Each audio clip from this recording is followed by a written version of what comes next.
आज बात संविदा कर्मियों, जरा सोच कर देखिए, क्या 3000 में आप अपना और अपने परिवार का पेट पाल सकते हैं? सोच कर देखिए, क्या इस दौर में 3000 रुपए में जिंदगी की गाड़ी खींची जा सकती है? बड़ा अजीब सा लग रहा होगा ना, लेकिन संविदा कर्मियों की हालत ऐसी ही है। राजस्थान में संविदा कर्मी ठेला पटरी और मजदूरों से भी बदतर जिंदगी जीने को मजबूर हो चुके हैं। संविदा कर्मी लंबे वक्त से अपनी मांगों को पूरा करने की मांग कर रहे हैं, लेकिन नतीजा आज भी सिफर। 100 बातों की एक बात पर अगर गौर करें तो संविदा कर्मियों की ये हालत करने में सरकारों का ही हाथ है। सरकारें अगर चाहती तो संविदा कर्मियों के दिन भी बदल सकती थी, अच्छे ला सकती थी, लेकिन अफसोस सरकारें तो बदलती गई, लेकिन संविदा कर्मियों की किस्मत आज तक नहीं बदली। आज इसी पर करेंगे बहस। उससे पहले आप देखिए ये रिपोर्ट।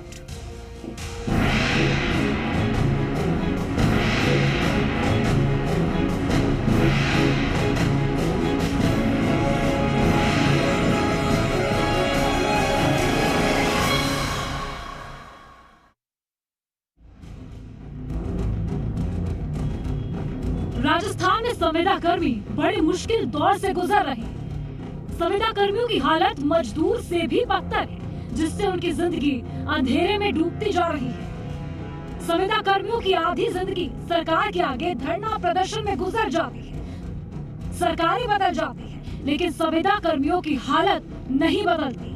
संविदा कर्मियों को घर चलाने तक के लिए पैसे नहीं मिलते, जिससे तंग आकर कई बार संविदा कर्मी मौत को गले लगा लेते हैं। 3000 से 5000 रुपए तक का वेतन पाने वाले संविदा कर्मी सड़क किनारे लगाने वाले, रेडी पटरी और मजदूरी करने वाले से भी बुरी जिंदगी गुजारने को मजबूर है। सभी संविदा कर्मी चाहे वो किसी भी डिपार्टमेंट के अंदर कार्यरत हैं, जल्द से जल्द उनका तात्कालिक स्थायी समाधान किया जाए, और जब तक स्थायी समाधान नहीं होता है तब तक उनकी तात्कालिक समस्याओं का समाधान करते हुए एक सम्मानजनक मानदेय को दिया जाए। लेकिन सूबे में नई सरकार आने के बाद संविदा कर्मियों को ऊंट के मुंह में जीरा वाली कहावत सी राहत मिली है। सरकार ने मनरेगा में काम करने वाले संविदा कर्मियों की 5% पारिश्रमिक में बढ़ोतरी की है। ये नियम भी 5 साल से ज्यादा वक्त से काम करने वाले संविदा कर्मियों पर ही लागू होगा। तो 7 दिन पहले हटाए गए हजारों संविदा कर्मियों में महज 2500 संविदा कर्मी को ही बहाल किया गया है। हालांकि संविदा कर्मियों की समस्याओं को लेकर कैबिनेट सब कमेटी की पहली बैठक भी हुई। समिति के संयोजक ऊर्जा मंत्री बीडी कल्ला ने सारे विभागों को इन कर्मचारियों के आंकड़े जुटाने के निर्देश दिए। प्रारंभिक जानकारियां इन लोगों से सबसे ली है, किस किस डिपार्टमेंट में कितने कितने संविदा कर्मी हैं, कितनी अवधि से काम कर रहे हैं, सारी प्रारंभिक जानकारियां लेकर के जब आगे ये सब जानकारियां आ जाएंगी तो उसके आगे फर्दर स्टेप उठाएंगे। तस्वीर साफ है कि सरकारों की उपेक्षाओं ने संविदा कर्मियों और उनके परिवारों को फुटपाथ पर फेंक दिया है। देश से गरीबी दूर करने का वादा करने वाली सरकारें सुने संविदा कर्मियों का दर्द कि संविदा कर्मी मजदूरों से मरी हालत में जीने को मजबूर है। ऐसे में संविदा कर्मी नई सरकार की तरफ उम्मीद भरी निगाहों से देख रहे हैं कि नई सरकार किसी तरह संविदा कर्मियों को इस बुरी हालत से निकाले। भरतराज, जी मीडिया, जयपुर। सालों गुजर गए, लेकिन संविदा कर्मियों का दर्द खत्म होने का नाम नहीं ले रहा, और इसी दर्द पर आज चर्चा के लिए हमारे साथ गेस्ट जुड़ चुके हैं। जितेंद्र श्रीमाली जी हैं, प्रवक्ता बीजेपी से, वो हमारे साथ जुड़े हुए हैं जयपुर स्टूडियो से। वहीं पर मनीष गोधा जी वरिष्ठ पत्रकार हैं, वो भी हमारे साथ जुड़े हुए हैं। अशोक सिहाग प्रदेश संयोजक है राजस्थान विद्यार्थी मित्र शिक्षक संघ जयपुर से, वो भी हमारे साथ जुड़े हैं। वहीं पर गजेंद्र सांखला जी हैं, प्रदेश प्रवक्ता पीसीसी से, वो भी हमारे साथ जुड़ चुके हैं। आप सभी का स्वागत है सर जी राजस्थान न्यूज पर। इस चर्चा का दौर शुरू करते हैं। सबसे पहले गजेंद्र सांखला जी, आपका मैं रुख करना चाहूंगी, क्योंकि सरकार इस बार आपकी सत्ता में आई है। मुद्दे पर ही आ जाती हूँ। ठेका मजदूरी अधिनियम 1970 तो आपको याद होगा ना, पारित किया गया था संसद में, कानून ला दिया गया था। बिल्कुल याद है। 1970 की ये बात हो चली है, और उसके बाद साफ तौर पर ये कहा गया था कि कोई भी व्यक्ति अगर काम करता है किसी ठेकेदार के अंदर, लेकिन उसे वेतन अगर सरकार की ओर से दिया जाता है और एक स्थायी कार्मिक की तरह ही वो काम करता है, तो उसका वेतन भी स्थायी कार्मिक के अनुरूप ही दिया जाएगा। आखिर इस काम पर, आखिर इस आदेश पर, इस कानून पर कार्य क्यों नहीं होता? सरकारें आती है, बदल जाती है, सब्ज़बाग दिखाया जाता है संविदा कर्मियों को, लेकिन नतीजा ढाक के 3 पात। क्यों ऐसा?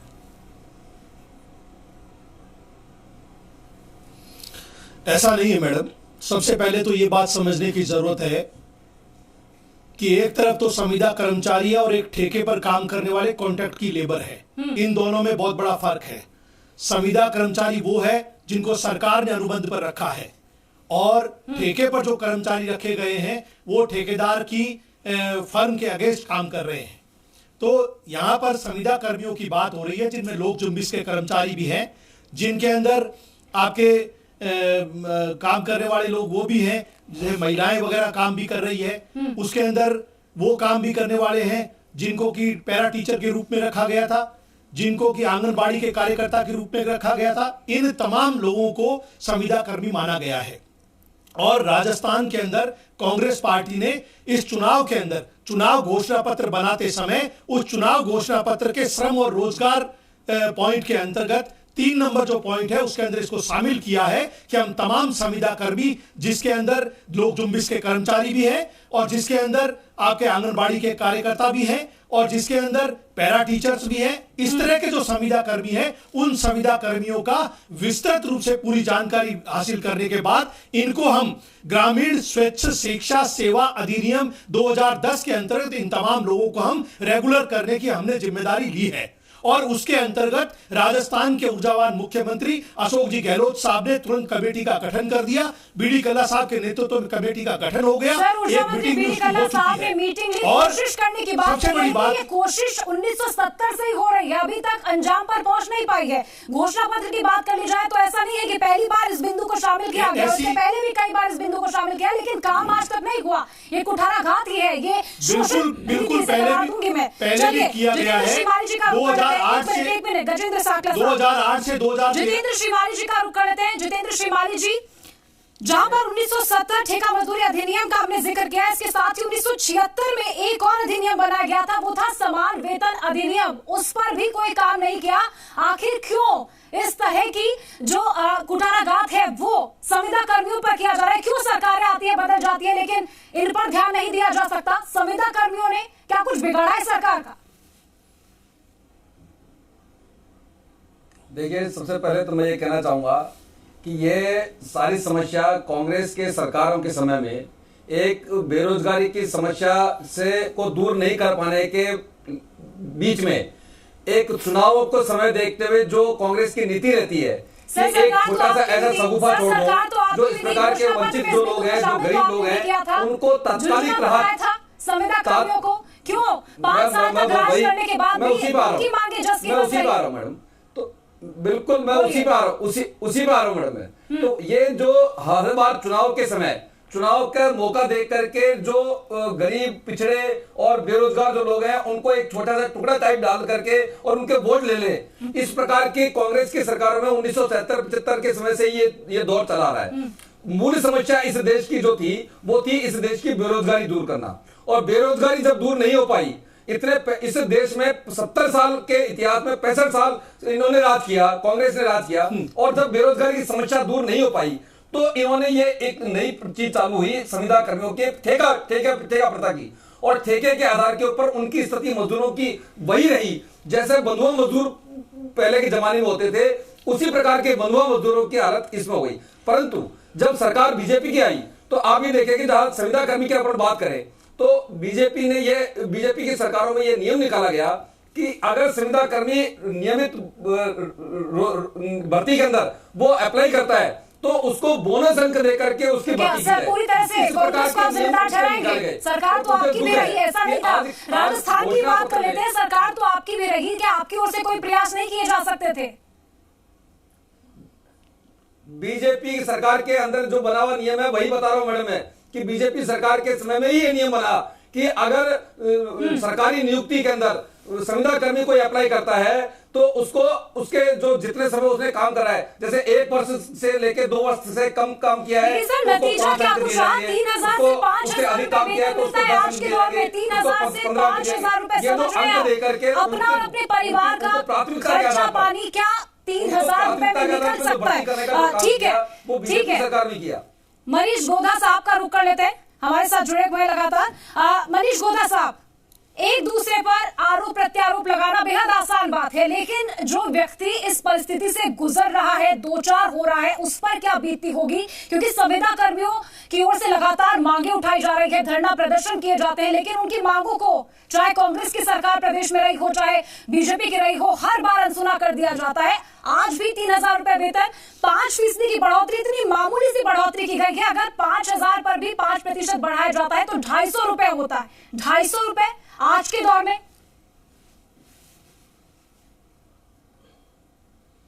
देखिए पूजा, मुझे लगता है कि प्रॉब्लम बेसिकली ये है कि सरकारें अपनी बला टालने के लिए, मतलब जो बेरोजगारी की जो समस्या है उसका स्थायी समाधान तो कोई करना नहीं चाहती सरकारें, उसके लिए कोई कॉन्क्रीट पॉलिसी बनाना नहीं चाहती।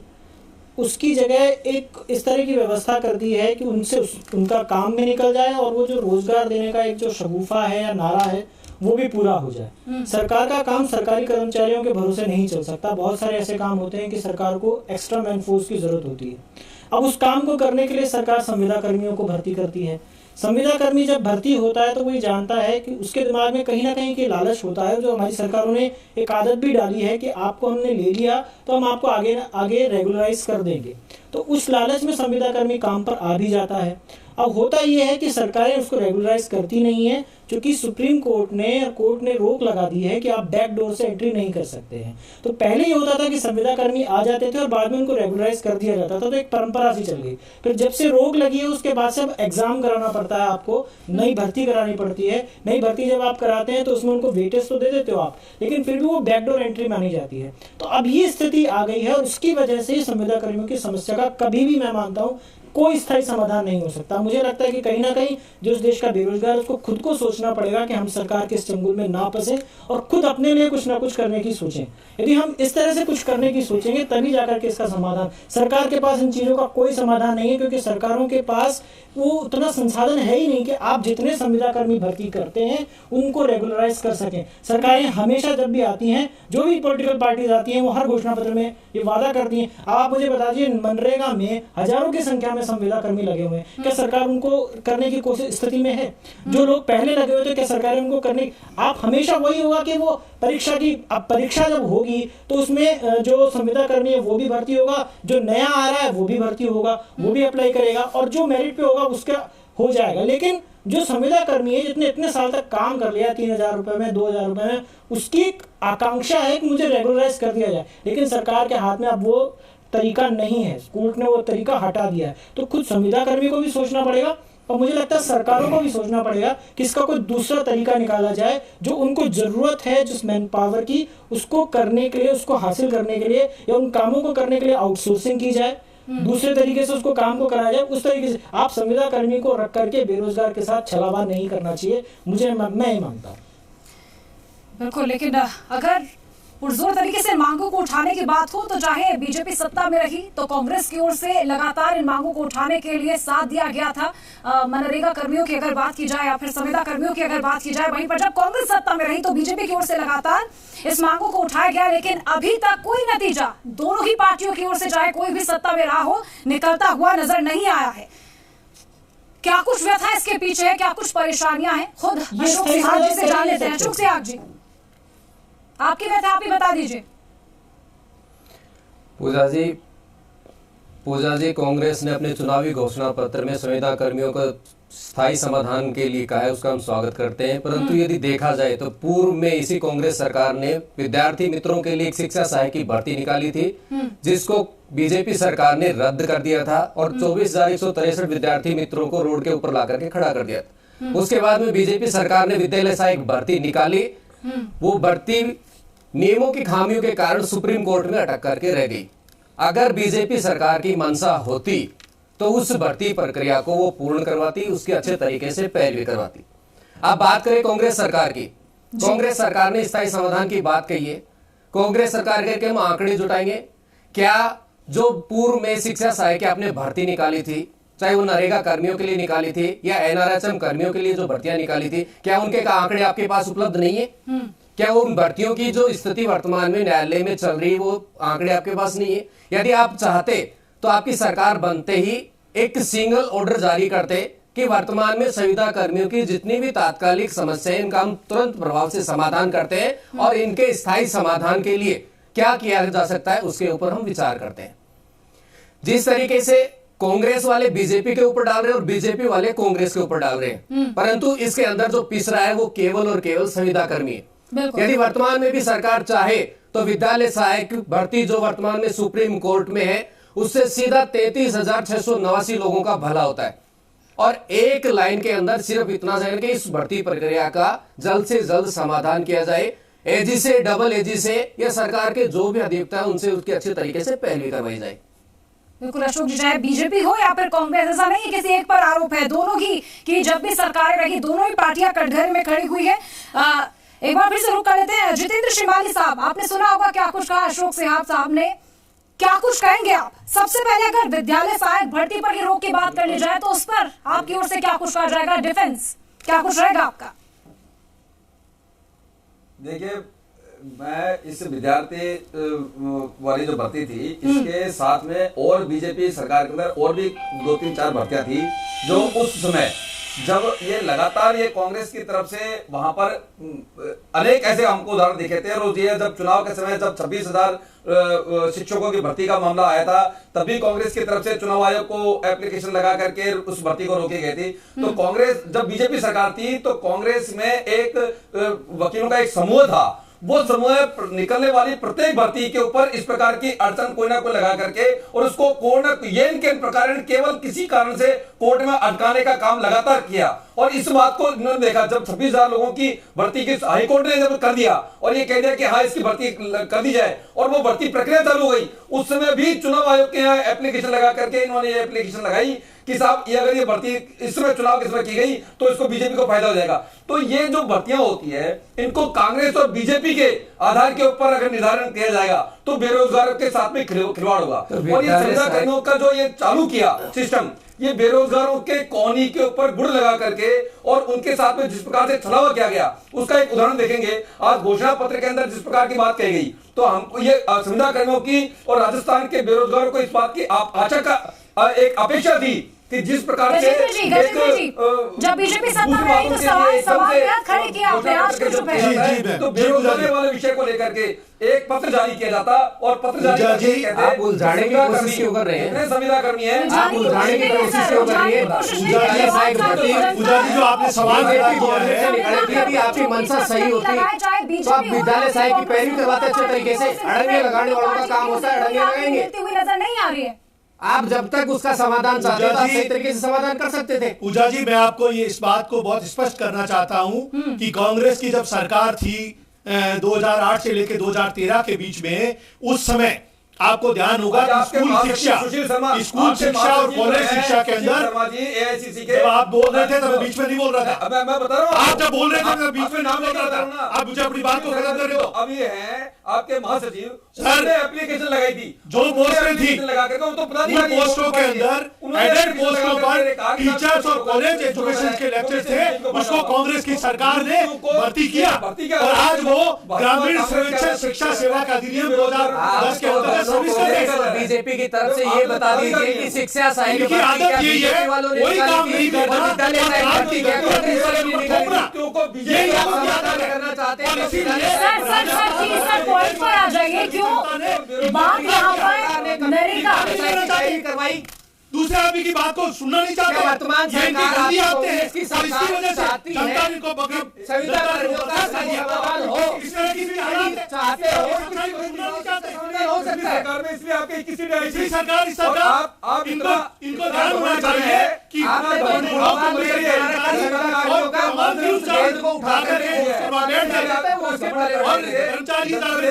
और अजमेर के अंदर पार्टी का मंत्री है, क्या धरना लगा दिया वो है कुछ किया आपके दोनों के 163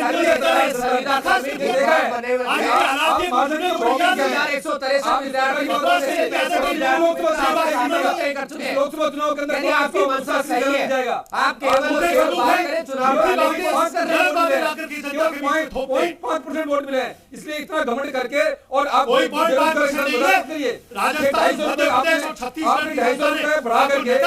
गजेंद्र जी 5% पारिश्रमिक बढ़ोतरी पर जवाब दीजिए। 5% बढ़ोतरी अगर 5,000 पर भी 5% की बढ़ोतरी मानी जाती है तो 250 रुपए क्या यही उम्मीद लगाई थी और क्या इसीलिए कांग्रेस को सत्ता में लाई थी ये जनता, ये संविदा कर्मी इसी उम्मीद के साथ? मैं आपको ये बात बता दूं, संविदा कर्मियों के अंदर, संविदा कर्मियों के लिए पिछली सरकार ने संविदा कर्मियों पर 10% की बढ़ोतरी की और आज संविदा कर्मी जो 25 साल से नौकरी कर रहे हैं उनकी तनख्वाह 20,000 से ऊपर है।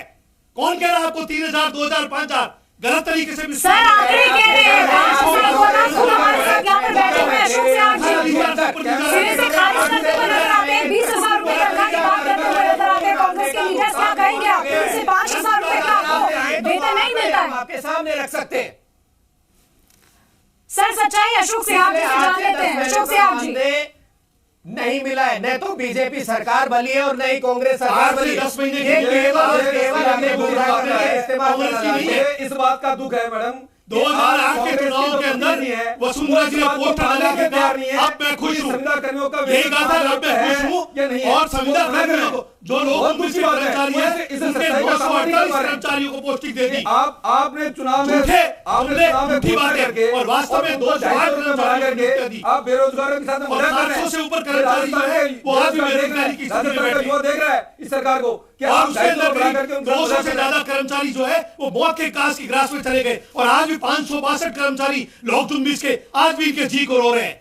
और इन्होंने झूठे ऐड लगाए कि हमने 900 लोक जुम्बिश के कर्मचारियों को तनख्वाह ये मानने के लिए तैयार नहीं है। वसुंधरा जी ने अपनी फोटो लेकर के पोस्टर लगाए। तो आप बढ़ा दीजिए ना, आपने 250 बढ़ाने के लिए आप सरकार में आए हैं। संविदा कर्मियों ने नियमित बात की है।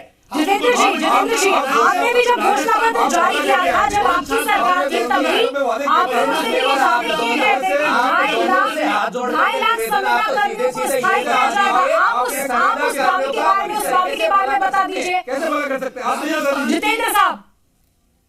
राजस्थान की सरकार ने और राजस्थान के मुख्यमंत्री ने एक मिनट राजेंद्र जी, एक मिनट जितेंद्र शिमाली साहब से हमें सवाल पूछा।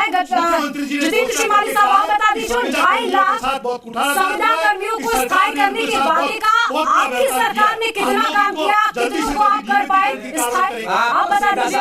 मेरा आपसे सीधा सा सवाल है कि आप तो सिर्फ इतना बता दीजिए कि वर्तमान में जो 6,000 विद्यार्थी मित्र वंचित हैं रोजगार से, क्या आप उनको रोजगार दे रहे हैं? और जो विद्यालय सहायक भर्ती वर्तमान में न्यायिक प्रक्रिया के अंतर्गत अटकी हुई है, क्या लोकसभा चुनाव से पहले आप उसका समाधान करवाने जा रहे हैं? देखिए मैं आपको बहुत स्पष्ट कर दूं, संविदा कर्मियों के लिए राजस्थान सरकार का स्पष्ट वक्तव्य है और वो वक्तव्य ये है कि सुप्रीम कोर्ट की गाइडलाइन के अकॉर्डिंग जो नियमित होने की जिनकी स्थिति है, क्योंकि सारे लोग नियमित तो हो नहीं पाएंगे, वो नियमों में नहीं आते, जितने लोग नियमों में आ रहे हैं सुप्रीम कोर्ट की गाइडलाइन के अनुसार ये विधानसभा कमेटी से पहले क्यों नहीं बताई? बिल्कुल बताइए। मनीष जोगा साहब फिर से चुप बैठे हैं, उनका रुख कर रहे थे। मनीष जोगा साहब, पहली सब कमेटी की बैठक हुई, उसमें सारे विभागों को आगे जाने की स्थिति स्पष्ट करने के निर्देश कर दिया गया है ऊर्जा मंत्री की ओर से। क्या कुछ लगता है पहली बैठक में इस बार उम्मीद तो जगी है संविदा कर्मियों को लेकर, मीटिंग तो ली गई है, बातचीत का जो दौर है वो आगे तो बढ़ा है, क्या ये पटक तक पहुंच पाएगा? उम्मीद जो लगाए बैठे संविदा कर्मी, क्या वो कुछ हद तक पूरी होती हुई नजर आएगी? आपसे जान लेते हैं, क्या कुछ फिलहाल ये तमाम जो सिनारियो बनता है उससे उम्मीद लगाई जा सकती है? देखिए पूजा, मैं साफ तौर पे आपको कहूं कि ये जो कमेटियां बनती हैं ये चीजों को लिंगर ऑन करने के लिए बनती हैं। बहुत सीधी सी बात है, सरकार में कई सब कमेटीज बनती हैं, पिछली सरकार में भी बनी थी, उसकी पिछली सरकारों में भी बनी थी। ये लेते रहेंगे, आंकड़े लेते रहेंगे, हर डिपार्टमेंट से लेते रहेंगे और समय समय पर कुछ ना कुछ देते भी रहेंगे, लेकिन कभी भी स्थायी समाधान हो ही नहीं सकता इस समस्या का, क्योंकि आपके पास लगभग आप ये जितना कार्डर है ना सरकार का, उसका लगभग 25% 20% के आसपास संविदा कर्मी हैं। आप कहां पर उनको नियमित करेंगे और कैसे करेंगे? कहां से लाएंगे इतने रिसोर्सेज? और यदि आप उनको नियमित करेंगे तो फिर जो लोग आकर के रोज हर साल बेरोजगारी की भीड़ में शामिल हो रहे हैं, उनको नौकरी कब देंगे आप? तो ये स्थायी समाधान कभी भी नहीं कर सकती सरकार, कोई सरकार नहीं कर सकती जब तक इसका कोई दूसरा तरीका नहीं निकाला जाए। और मैं आपसे जो सवाल पूछा वही सवाल आज प्रदेश की जनता से भी पूछा गया था कि संविदा कर्मियों को इस मुश्किल हालात से वर्तमान सरकार क्या बाहर निकाल पाएगी, और उस सवाल का जवाब 47% लोगों ने हाँ में दिया और 53% ने ना में दिया, यानी लोगों को भी ये उम्मीद नहीं है कि सरकार इस बार संविदा कर्मियों को इस मुश्किल भरे